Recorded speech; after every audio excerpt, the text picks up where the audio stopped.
빅토리아 시대의 가장 유명한 탐험가 중 한 명이죠. 바로 리처드 버튼경.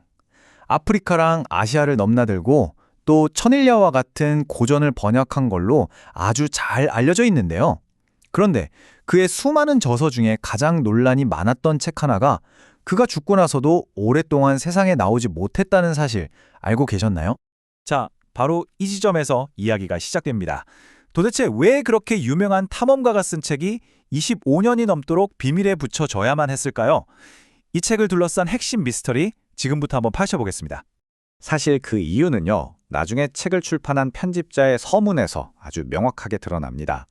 버튼의 한 친구가 이 책의 반유대주의적인 경향을 문제 삼으면서 출판을 말렸다는 거죠. 바로 이 한 문장이 모든 사건의 발단이었습니다. 그럼 도대체 어떤 과정을 거쳤길래 이 원고가 25년이라는 긴 시간 동안 꽁꽁 숨겨져 있었을까요? 그 기나긴 여정을 한번 따라가 보시죠. 이 연대표를 보면 상황이 한눈에 들어오죠.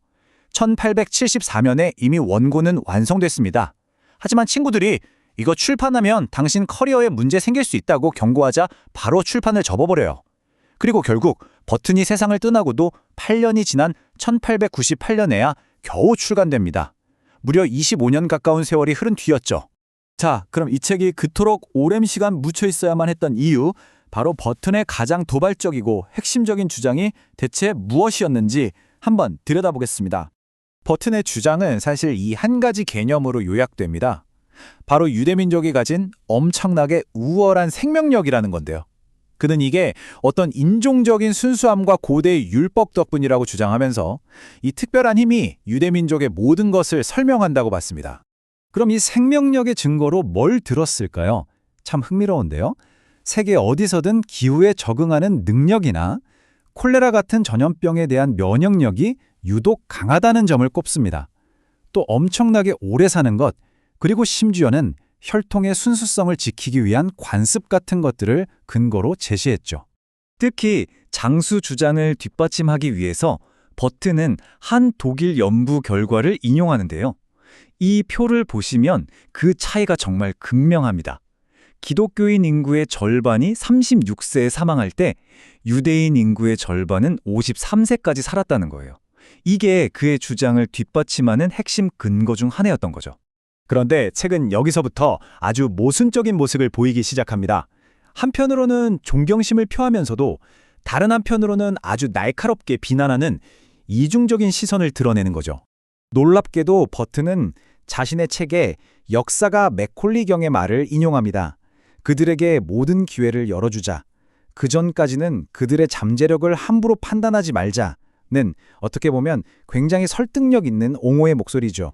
하지만 바로 다음 문장에서 버튼은 이 주장을 그냥 단칼에 잘라버립니다.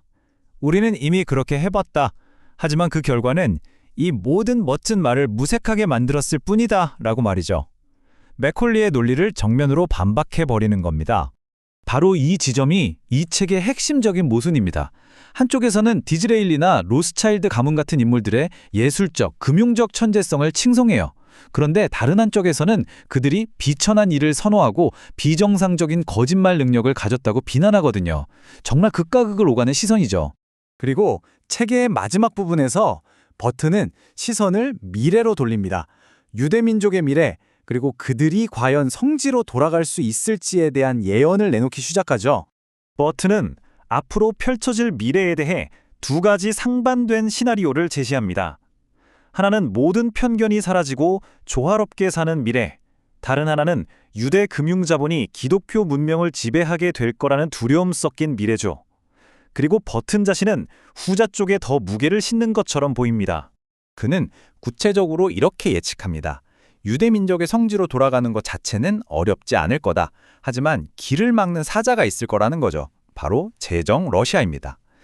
러시아가 그 땅을 차지하려는 야망 때문에 유대국가 건설에 가장 큰 장애물이 될 거라고 주장합니다. 이 책은 명확한 결론을 내리지 않습니다.